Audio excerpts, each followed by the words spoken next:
I just turned 30 less than 3 months ago, and I have never felt so behind in my life as I do today.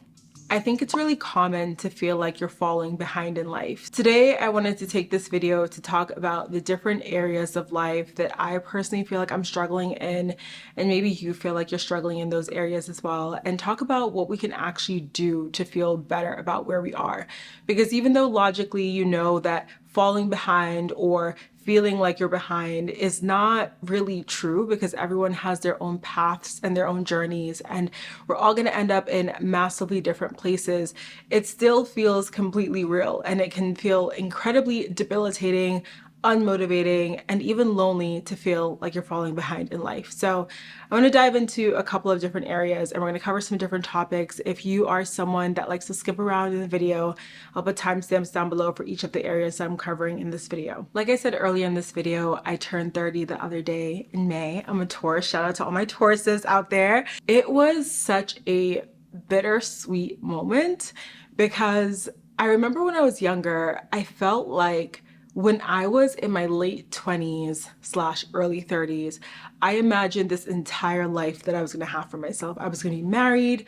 I was going to have the 2.5 kids, the white picket fence, the dog, the house, the car, the booming career, all of the things that you imagine to be success when you think about it when you're younger. As a society, as a collective, we highlight them as the merits for success. We say, if you have the successful relationship, if you have the car, if you have the house, if you have the career, if you have all of your shit together, then you are what everyone wants to be. You are doing well in life. And if you don't have any one of those things, then perhaps you need to go back to the drawing board. And I also think there's an added layer for women specifically, because we almost have this additional layer to our clock, which is the biological clock. That is a literal thing, right? If you want to have kids, by the time you hit 30, you recognize that you are on a timeline. And if you don't have kids, perhaps within the next 5 to 10 years, there is a major chance that you will never have kids, biologically at least, and you will have to, seek other means in order to have kids. And so that puts another layer of immense pressure on women in their 30s who are not, doing things according to this timeline. And perhaps you're not doing things according to the timeline because you haven't found the right relationship, or maybe you don't feel like you are in a great place in your career, or you don't have the financial means necessary to do some of the things that we're telling women in their 30s that we have to do. And it is just really, really tiring and exhausting to feel like there is this ruler that society has laid out that says whether or not you are successful or how successful you are, and to feel as if you are not lining up with those particular measurements that society has set out for you. I think social media adds another powerful layer to this, and I know social media is an amazing tool. I actually work in social media myself, and I know how powerful it can be because it can change people's lives overnight. You can go from having no followers and having, a certain financial reality to having your life completely change seemingly overnight through the power of social media. But I also think social media and the media in general has done something where we're now able to see way more than I think we ever need to see in any given point in time. We all know that social media is really a highlight reel, right? People aren't sharing everything and anything on social. You don't have to go on social media and profess your entire life and overshare your entire story. I think we've also in some ways conflated the meaning of authenticity to be that, where we feel like if people aren't sharing every single moment, all of the highs and all of the lows, that they're not being authentic. But I don't necessarily think that true authenticity comes from oversharing on the internet. I think that can be incredibly dangerous depending on where you're sharing and who you're sharing your information with. I also feel like with social media, we're seeing a lot of people who are doing things that maybe are out of the norm for their age group, right? We're seeing 25-year-old, 22-year-old, 18-year-old millionaires, which amazing. I love that for them. but that's not the norm, right? That is someone that is, when we look at the bell curve, they are on the actual end of that bell curve. They are an outlier.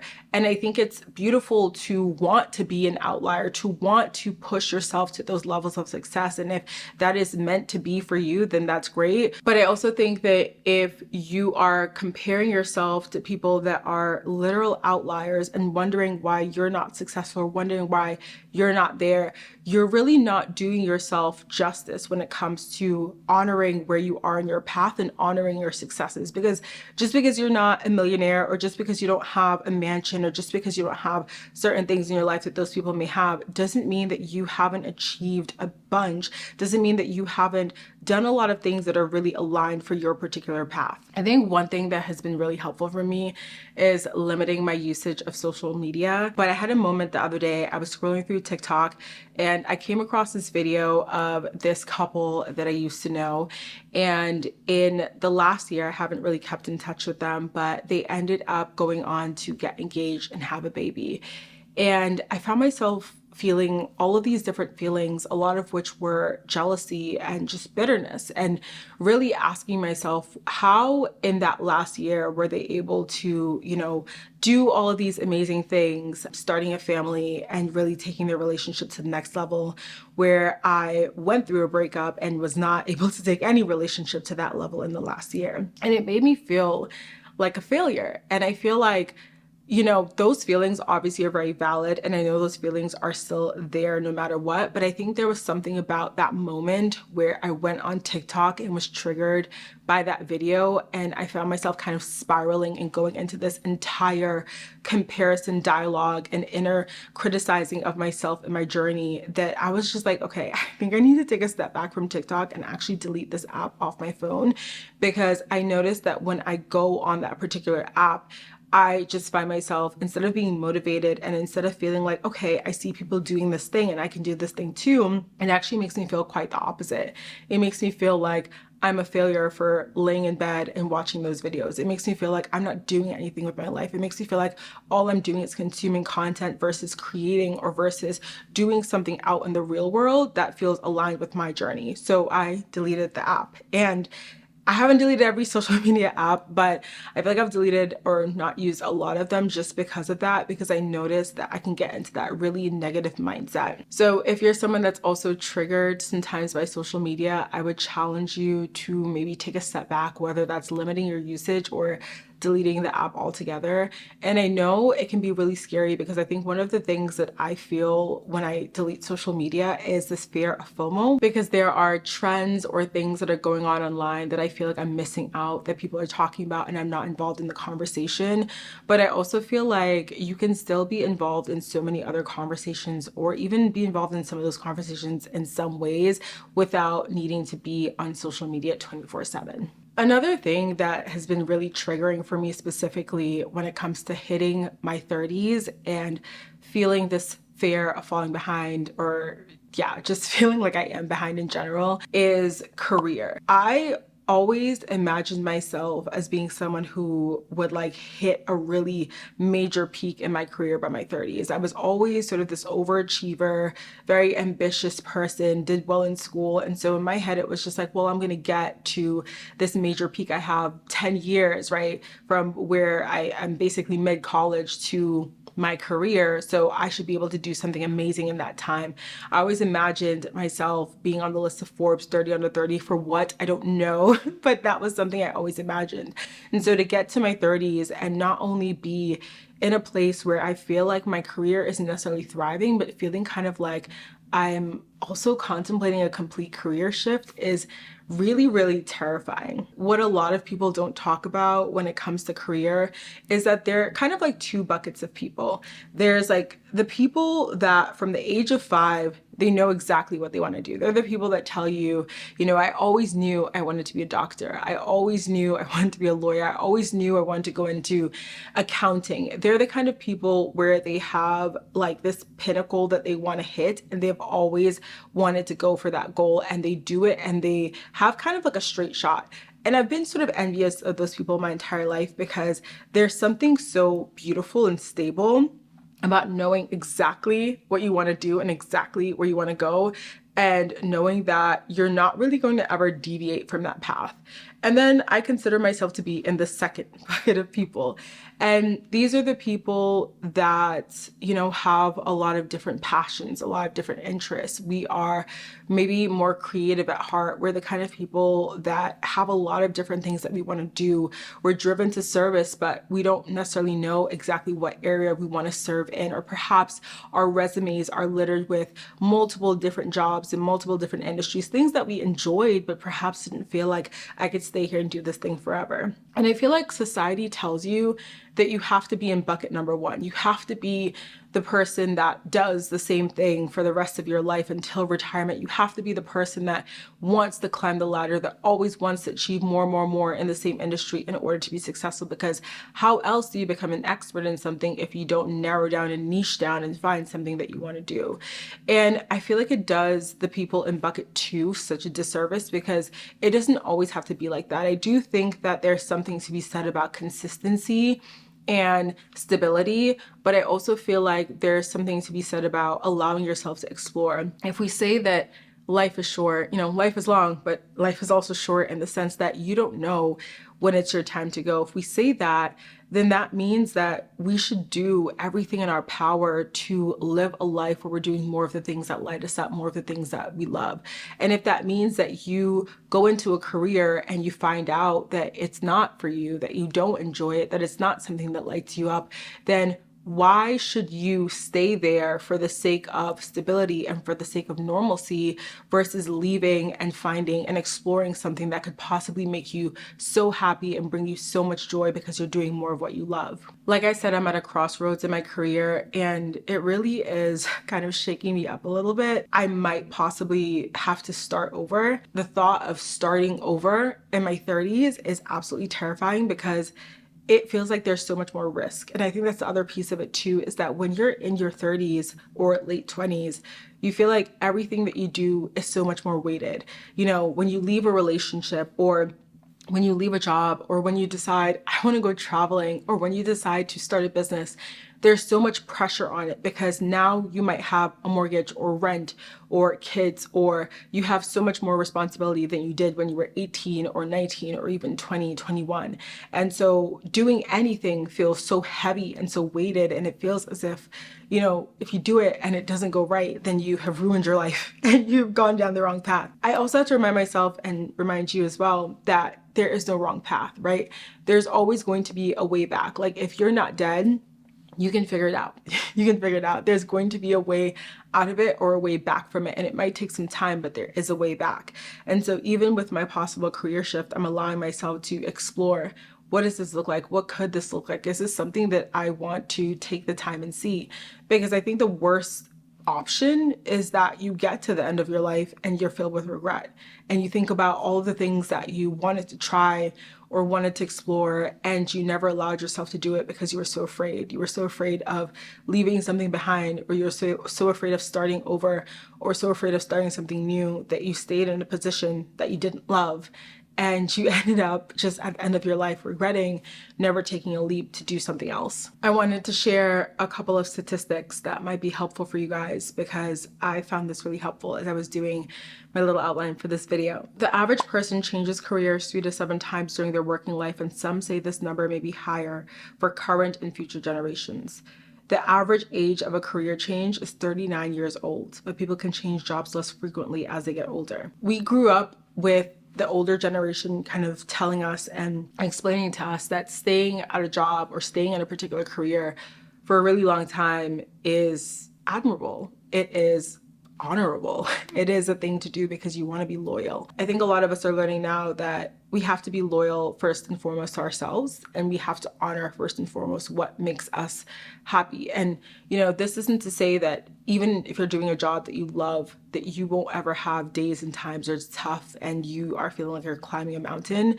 But this is to say that if you are in a place where you feel as if it's not for you, it feels like it's a toxic environment, or it feels like a career that you're like, I don't know if I want to keep going down this path, then perhaps it means that there's something that needs to shift and change for you. I also want to get into relationships because that's another big thing that is like plaguing me. I feel like because I'm not in a romantic relationship and I am 30 years old, and again, adding in that layer of being a woman and the whole biological clock ticking and the whole, if you want a family, then you gotta get going. There's a lot of pressure and it is just a struggle when you are putting yourself out there constantly and you are really trying your best to find that partner and it's just not happening. There's just so much frustration that can come from that every single day. And again, this is why I have to limit the social media use, but I feel like I'm just seeing engagements and proposals and babies and houses being bought and marriages and weddings and all these amazing things on social. And there's the part of me where it does expand me because I feel like at the end of the day, for me, it does show me like, this is possible. This is what's happening. This is what's coming for you. This is what's aligned. But I also think that sometimes it can be kind of triggering. And I feel like there are going to be people who are like, well, just don't be jealous because da da da. And I feel like, okay, if you are the kind of superhuman that doesn't ever feel jealousy, love that for you. Great. I love that for you.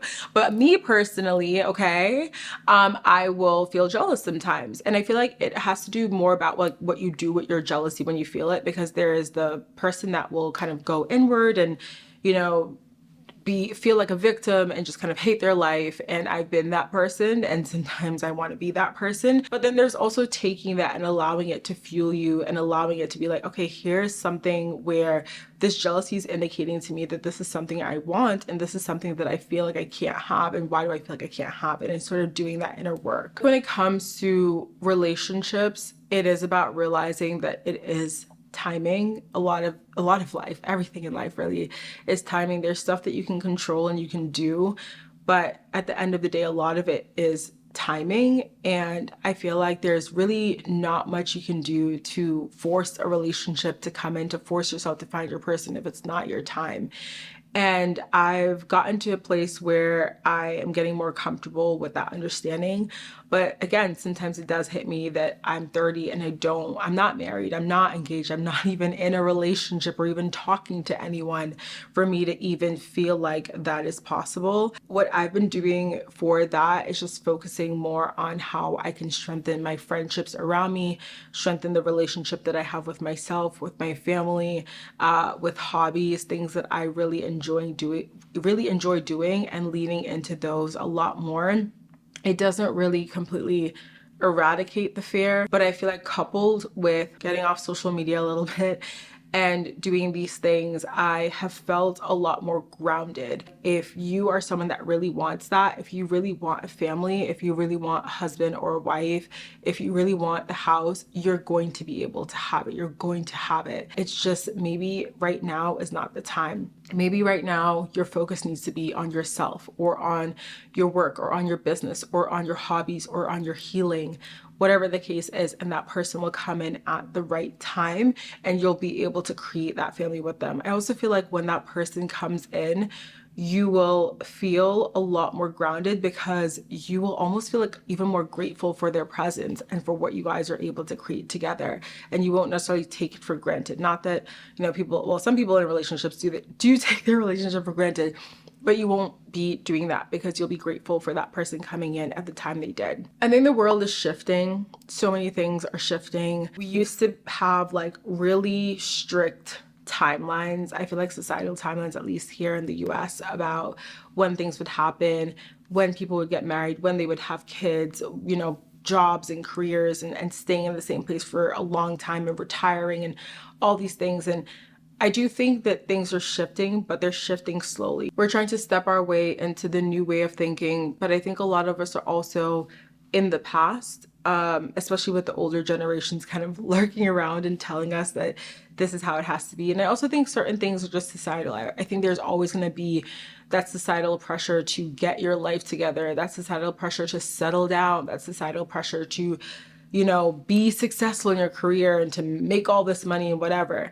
But another thing I like to remember is like, what are we all racing towards? We're all racing towards these particular milestones, but these particular milestones a lot of times are like closer to death. And I know that sounds incredibly morbid, but when you start to slow down and realize that you can and should enjoy your life in the present moment because you have another day to live. Like, if I were to come here and tell you that you would die at 38, and yes, you would get married at 36 and you'd have the 2 years to be with your person and maybe you'd have a baby and whatever, but you would die at 38, like, I feel like you would almost, if you're in your 20s or even your early 30s, you would start to cherish each day leading up to that a little bit more because you would know that you only have so much time. And that's how a lot of us, if not all of us, should be living. Not that we're all going to die at 38, but I think we have to realize that we have a limited amount of time. Maybe maybe you pass at 96, but maybe you pass earlier. You don't know. That's literally the gag, is that we don't know. We don't know what's around the corner. We don't know, who in our life is going to be gone from us around the corner. We don't know what's going to happen. So I think it's really important that we really lean into the present of today and lean into understanding that all we really have is this present day. What can you do to bring a little bit more light into your life in this present day, even if you feel like you're falling behind? And for me, today, like I said, I woke up and I just wasn't feeling the best. I was feeling really sad about feeling like I am behind. And I just decided to get dressed and I did my hair and I did my makeup and I was like, I'm gonna film this video and I'm gonna sit here and talk about it because that will be extremely cathartic. But I also feel like whatever that thing is for you, right? If for you it's getting lost in a book, I've gone back to reading a lot of fiction because there's something powerful for me about getting lost in a book. Or if it's drawing, art, it's singing, it's writing, gardening, whatever, just kind of allowing yourself to remain in the present, because there's only so much that you can worry about the future. You have no true understanding about what's going to happen, and you never will. You never will. As much as we try to control the future and control our destinies, I personally believe that life is a bit of fate and destiny and free will. And I think our free will can get us so far, but I also think a lot of things are destined. And you trying to micromanage your entire life based on what you're seeing on social media, based on what your friends and family are doing, based on what you think you should be doing, what you think you should have, you're doing yourself a complete disservice in terms of living your life in the present and doing what you can do right now. Whatever that means, like, do that. Get off social media. Research that possible new career path. Have a coffee chat with someone who's doing the job that you might want to do and talk to them. Do you think you would enjoy it? Get outside, touch grass. Like, it really is something where you have to shift your mindset, and you have to choose to shift your mindset, because trust me, if you choose to sit there and wallow in the I'm so behind in life, you will stay there and it will feel like you're so behind in life. But if you choose to believe that you're on your own path, and that even though it's not happening for you right now, there's a reason why it's not happening, but there's also time for you to lean into other things. There's time for you to research. There's time for you to learn. There's time for you to explore. And I think that is a gift that a lot of us ignore, because there are people who are in certain settled parts of their life that look back and wish they had more time to explore. And you have that right now. So lean into it. But anyways, my loves, thank you so much for being here for this video. I would love to know how you're feeling. Are you feeling behind? What are you struggling with? What do you maybe need support with? I feel like we can all kind of support each other and uplift each other in the comments if you do feel comfortable sharing. But at the very least, thank you so much for watching this video. I appreciate you. Subscribe if you would like to subscribe, like this video, share it with someone who maybe is struggling with this and could use some of the words in this video. And I will see you guys in the next one and chat with you soon. Bye.